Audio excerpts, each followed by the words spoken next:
Hey fishing fanatics, Den Haring here. Welcome back to my channel, Fish Den 365. Today we're going to talk about tournaments, specifically bass tournaments, the good, the bad, and the ugly, and why I choose to fish bass tournaments today and why I've been fishing them for quite a while now. You know, it wasn't always that way for me. My first experience with bass tournaments was a very, very negative experience. In fact, there was a time where I swore I'd never fish a bass tournament. But that was before I knew all the facts. Anyway, let me explain what had happened and why I chose to make the decisions that I did. In order to do that, it would help to know a little bit about my background with fishing and who introduced me to fishing. So I was introduced to fishing by my dad when I was between the age of 3 and 4. My brother, Martin, was 4 years older than me, and my dad had been taking him out fishing for quite a few trips, and like any young brother, I wanted to come along too. So my first fishing trips that I remember were going out with my dad and my brother and finding a stick and tying some monofilament line on the end of the stick and putting a worm on the end and catching some bluegills and fish that way with a stick. I didn't even have a rod. Somewhere by the time I was 5 years old, I had my own rod and was enjoying fishing. Now we were fishing from shore at that time because we didn't have a boat, and so we spent the weekends a lot of times fishing from shore all over the area in eastern PA where we live. And somewhere in the mid to late 70s we started fishing Shahola Lake, which didn't have a lot of shore access, but at the time the access that it did have was extremely good fishing. In fact, that lake fished very well for a long number of years, and that's where I had my first negative experience with bass tournaments.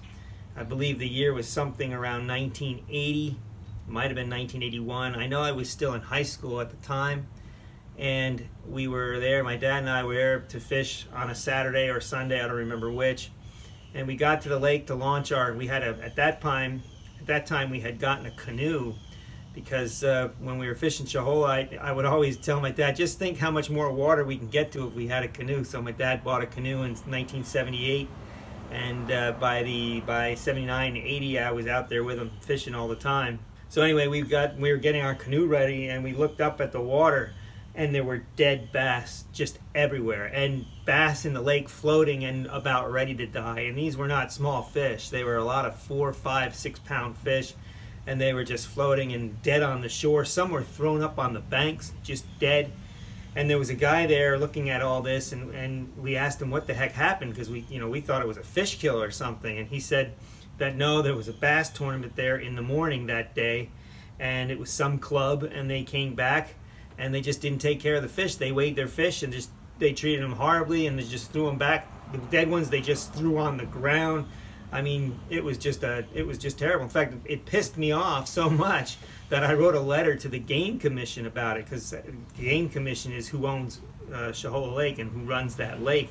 I never heard back from the Game Commission, but I wrote a lengthy, long, detailed letter about how these guys, were potentially hurting the fishery and not caring for the fish at all. And obviously what they did was not legal, but never heard anything back. And so at that point in time in my life, I thought I wouldn't want to join any kind of organization that has no respect for the resource. So, in my mind, tournament fishing was out. But even at that time, I was already aware of the Bass Masters and bass tournaments at the professional level. I had joined the Bass Angler Sportsman Society somewhere right around that same time frame. I don't quite remember anymore. So I was getting Bassmaster magazine. It was a great educational piece. I was reading all the other magazines back then, Fishing Facts, In Fisherman. So fast forward 5, 6 years out, this is now probably mid to late 80s, I started to get a different understanding about fishing and tournament fishing just by watching the professional level and seeing that they're trying to take care of the fish and take care of the resource and do good things from conservation point of view for fishing. And then I watched a particular In Fisherman episode. In Fisherman was started by Al and Ron Linder, and their whole family was involved with it. They had some of the best fishermen in the early days that are still fishing today, including Al and Ron. Jim Linder was Ron's son. on their TV show. They had Dan Sura, they had Doug Stange, who was still, I believe, the editor-in-chief for In Fisherman Today. Alan Rod had long since sold the outfit. They had Larry Dahlberg, who has had his own show for several years now, The Hunt for Big Fish.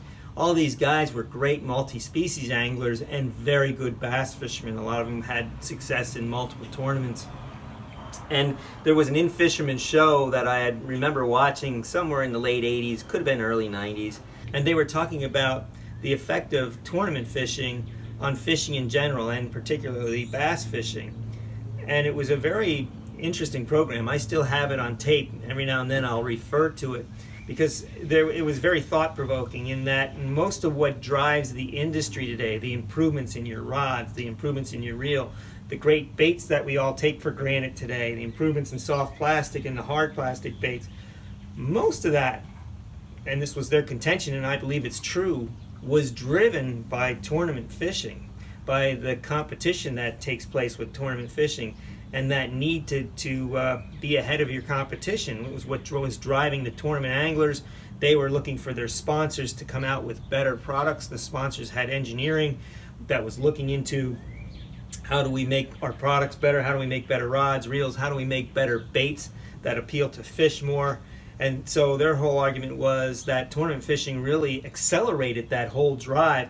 And I believe that is true. If you take a look back and take a look at how the industry works with sponsors and the sponsorships and the anglers that have the sponsors that are involved in this, you'll see that a lot of the technological advancements were somewhat driven because of this competitive level in fishing.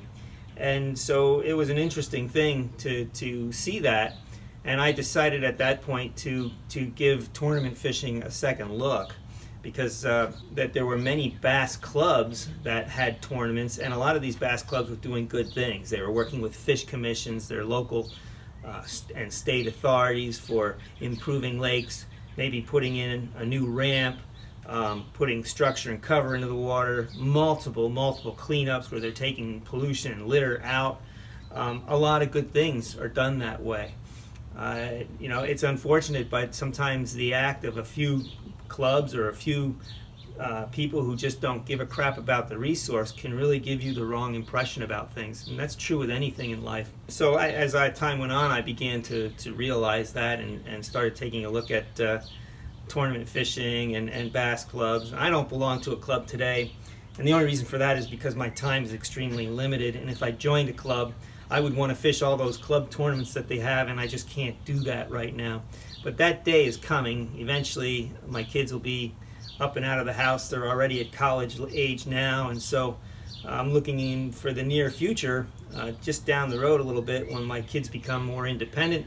I'll be out maybe looking for a club, and I'll certainly be getting involved in more tournament fishing. Right now, I just fish a couple local tournaments. There's a Thursday night tournament that takes place at a local lake that I love to fish. It's just a lot of fun, 3-hour tournament, and I'll do some weekend tournaments here and there where I can. But I really enjoy it. I think for people who are competitive in nature, which I have a competitive spirit. I was always just that way. I grew up with my brother. We were always competing and trying to one up each other and be better at stuff. I think it was just kind of how we were raised.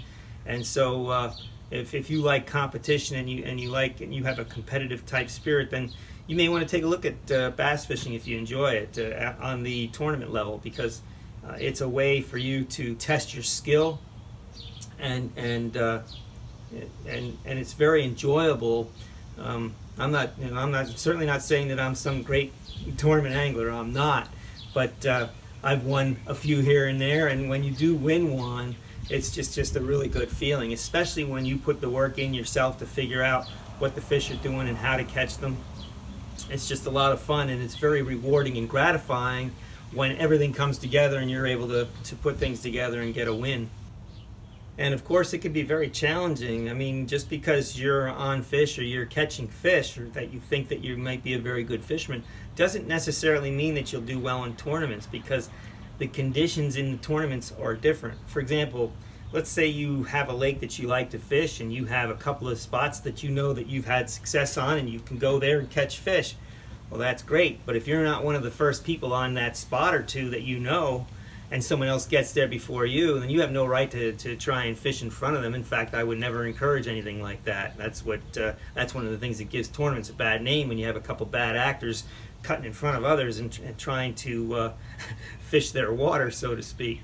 So, but if you don't have a backup plan or a contingency on how to catch fish elsewhere or do something else somewhere else, well, then that tournament you're not going to do very well in. So it makes you think differently, and really in the end, in my point of view, the tournament fishing makes you a better angler, because it makes you think about things in a way where you have some constraints that are on you, and based on those constraints you have to make decisions that that'll still lead for you to catch fish, and it makes you a more rounded, more complete angler as a result.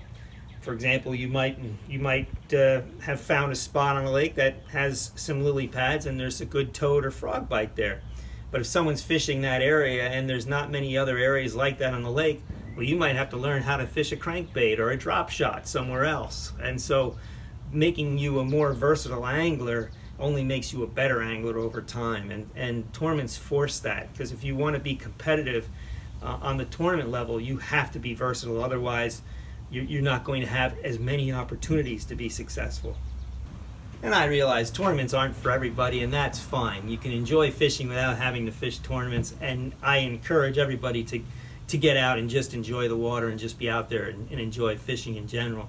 Tournaments is just one aspect of fishing. It's an aspect that some people really enjoy, and some others it's just not their thing, and that's fine. There's nothing wrong with either side of that equation. If you are interested in fishing tournaments, though, I will talk to you a little bit about some pieces of information and some advice that might help you. One thing is that when you're fishing these kind of things, there's an entry fee, so it costs some money to fish, and you don't want to be in a situation where you're just giving your money away. You want to put yourself in a position where you have a chance to win. So knowing a little bit of something about the lake, maybe if you have a little extra time to practice before a tournament to see what's going on, to get a better understanding for what the fish are doing, all those things are helpful. Now, if you know the lake very well and you fish there all the time, then maybe you can just go out there and go fishing for the day and do very well. That happens too, and that's great. But being prepared is a big part of having success consistently in tournaments. And it's not just about understanding what the fish are doing or where to fish on the lake. It's having your equipment. It's being prepared with your equipment too. The knots you tie, how good is your line, all these types of things. Are your reels and rods in good shape? They all make a difference. They all make a difference. Are your hooks sharp, for example? All these things can be the difference to catching more fish or losing more fish. So preparation is key. You want to make sure that your line is good line, that it doesn't have any nicks or abrasion or ready to break. You have to be willing to take the time to change your line, make sure your hooks are sharp, sharpen your hooks, put new hooks on. And you want to make sure that you're tying very good knots. That's another area where sometimes people feel rushed, or sometimes they're just not paying attention and they don't tie a good knot. They set the hook on the winning fish and off it comes. So being prepared, like the Boy Scouts say, be prepared, is one way to up your consistency. And it's those little things that really do make a big difference, because you only get so many opportunities to set the hook on a fish and get the fish to the boat. And so you want to maximize those opportunities. In other words, if you have 10 bites, you want to get 10 fish to the boat. And so if you have problems with your hooks being sharp, or your line being nicked, or your terminal tackle not being good, or your rods and reels not working the way they should, all those things work against you, and they hurt you in a percentage. You know, it's all in the numbers in the long run, and percentage-wise, you're just not going to catch as many fish if those things aren't right and not working well. Perhaps the best thing about tournament fishing, though, is the community of anglers that is involved in it. Now, this is a very interesting thing to me, because you've got people from all walks of life, all different types of political viewpoints, all different types of professional and work viewpoints, all coming together over a common interest, a common love, and that is for fishing. And so it makes it for a very interesting fraternal community among tournament anglers and fishing clubs. And I find that this is probably one of, in my opinion, and I could be biased, I'm sure I am, but it's probably one of the best fraternities of any type of sporting activity out there. These guys, they'll take care of you. You get in trouble with a flat tire, they're out there helping you. You have a problem on the launch, they're going to give you some support and some help. This is something that I have found over and over again. Some of these guys will give you the shirts off their back, and it's just really good to know that you have this. And some of the best friends I've made through fishing and through meeting anglers through tournaments and this kind of thing, and then taking some time and going fishing with them. It's just the relationships you form are just very well worth it, and it's been a very positive thing for me personally, and I'm sure it can be the same for you too. So if you haven't looked into it, tournaments, or if you've been thinking about maybe you'd like to fish one, I would heavily encourage just picking a local open tournament, maybe that some club is hosting, and getting involved and just seeing what it's about. Introduce yourself to some of the people, say hello. That you'll find them, most of them, to be very friendly and open. A lot of times you get to know some of these guys and you start sharing information or go fishing together. The more people that you can fish with, the better you become, because you get to see multiple approaches to fishing, multiple techniques. Different people are good at different techniques, and so you can learn and share with one another, and you can become a much better angler much faster this way because of all the sharing of information that takes place. Now, one thing I would also say and recommend is if you are out here in a tournament situation, be respectful of everyone. Make sure that you're not the guy that's watching with binoculars to see how Joe is catching fish over there and then trying to catch his fish the very next tournament. I would say learn to find your own fish and learn to catch your own fish your way. It's just a whole lot more rewarding and gratifying that way when you do catch fish and when you do win. And don't be upset if you don't win. If you're catching fish and you find yourself in 5th or 4th place or 3rd place, what that means is you're doing a lot of the right things. And eventually, if you keep at it, you're going to win because you're on fish and you know what's happening and you know how to catch them. So don't get discouraged is something I would say too if you want to continue with your tournament angling. And for me, one of the things that happens, and I think this would be there's a snake crossing the street out here. What the heck? Let's see what it is. It's a little garter snake. He's about to get run over if he's not careful. He'd make good bait. He's not a very big one. What were we saying? Oh yeah. So one of the things that happens if you're competitive and you're fishing these tournaments, it's kind of interesting. You'll find that everything is kind of heightened. Your awareness and your senses are heightened. You're trying everything you can think of. You're out there and you want to win. And so you're out there and you're just hyper aware. You become hyper aware of what's going on around you. You hear a splash over there. You're looking over here and you see a school of shad.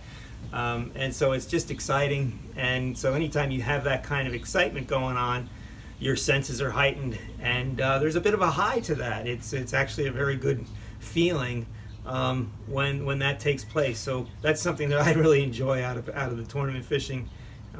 There's a level of excitement that takes place that it's exciting to fish anyway, but when you add the competition to it, it's just that much more exciting. And then there's always the stories that come out of how close somebody came. It's always interesting to hear at the launch after the tournament how close other people might have come to winning. Something goes wrong, a fish gets off. There's a lot of drama to the whole thing, and so that's kind of fun to hear and listen to and think about also. Well, whether you like tournaments or not, or whether you want to fish some or not, I hope you got something positive out of this video. Remember to hit that like button, subscribe to the channel, comment, share your thoughts, share your knowledge of the channel with your friends. I'll be coming out with some interesting videos very soon. I think I'll be having a crankbait video coming out. I'm thinking about doing a video on how to find honey holes, special fishing places that maybe other people aren't aware of. That'll be coming out probably within a month, and we'll have multiple videos in between. We'll probably have some product reviews and demonstrations that's coming in the coming weeks, so stay tuned to Fish Den 365. We're certified Bassified, and may God bless your fishing endeavors.